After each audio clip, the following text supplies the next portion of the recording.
Hey everyone! Today, let's take a trip back in time to ancient Egypt. I know when most people think about Egypt, they picture pharaohs in golden headdresses and fancy palaces. Sure, the pharaohs lived like rock stars, but what about everyone else? What was everyday life like for regular folks? Let's break it down in a way that actually makes sense. Ancient Egyptian society was organized like a giant pyramid with the pharaoh at the very top. The pharaoh was basically the boss of everything. Total power, all the bling, all the decisions. Below the pharaoh were the noblemen and religious leaders. These guys got gifts and land for being loyal and helping out. Pretty sweet deal, right? Next up, you had government officials and soldiers.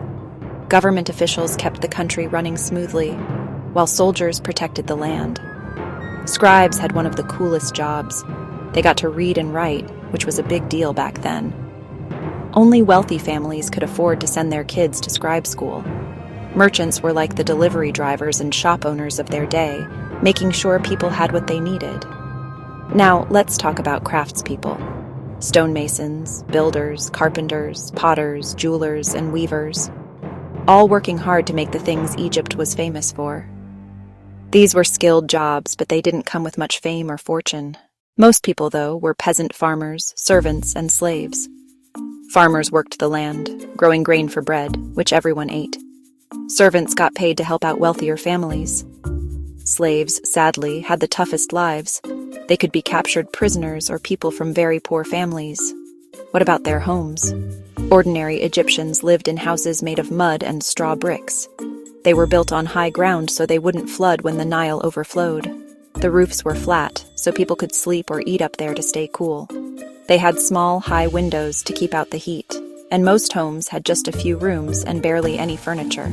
For food, it was mostly bread, fruit, and veggies. Meat was rare, a real treat.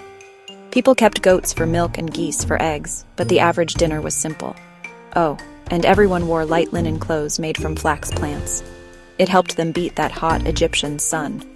So, if you look at ancient Egypt, it was a society built on jobs and hierarchy. Your work pretty much decided your place in society. Here's a challenge for you.